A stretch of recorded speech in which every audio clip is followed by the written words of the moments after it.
In the great era of 2008, I was 3 years old, so nothing was cool to me besides milk, apples, and Elmo. However, 2008 to some must have been the year of cool. Games were cool, movies were cool, TV was cool, and of course, to follow suit, anime had to be cool. Now we had good animes before 2008, but that's just because what was happening in them was cool. When Soul Eater dropped, I imagine kids were, what the hell is this? I need to watch it.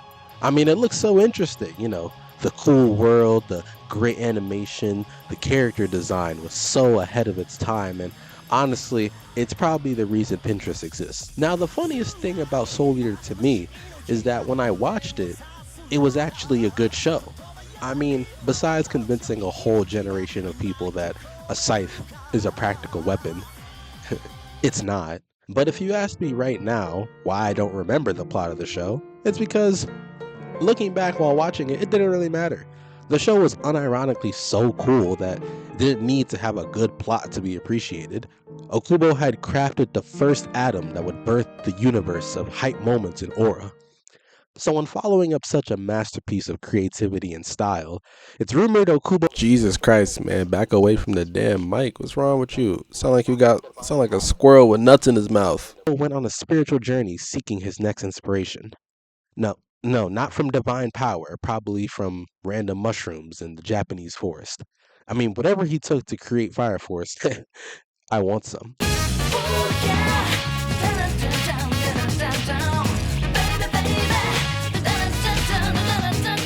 This is a deep dish pizza baked into a lasagna with like 8 layers to it.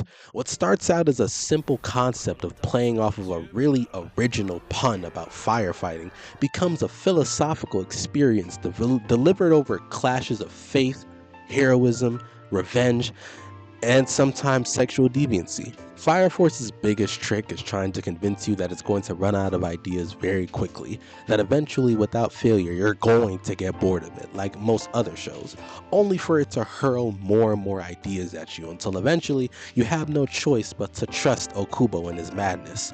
You start off with loose concepts that the characters can control fire and are using them to fight fire demons called infernos, which appear when people randomly explode after too much Taco Bell. But before you know it, mysteries and questions stack themselves one by one as multiple storylines clash to reveal the answers to those questions. And it's only right that such a show like this has an MC whose goal is to push himself out of the perspective society has put him in. It's attached to a story that eagerly tries to present itself as the most cliche thing you've ever watched, only to earn your respect with powerful themes and philosophical questioning. Fire Force as a whole believes that we as people, as a society, are inherently only limited by the rigid systems that force us to be something that we're not. Take a character like Arthur, whose power stems from the confidence he has in himself and who he is. Regardless of how ridiculous or nonsensical he comes off to others, his strength is entirely focused on his perspective of himself. These ideals extend beyond individuals. The entire Holy Soul Temple is a religious authority that enforces a mentality of how people should live.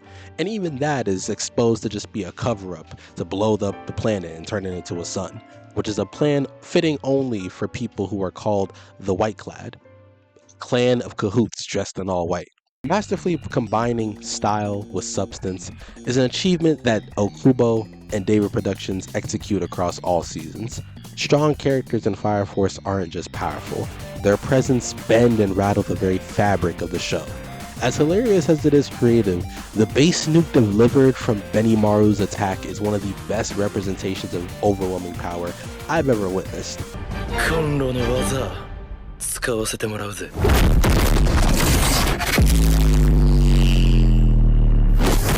Dragon's voice echoes dominance and superiority in every line.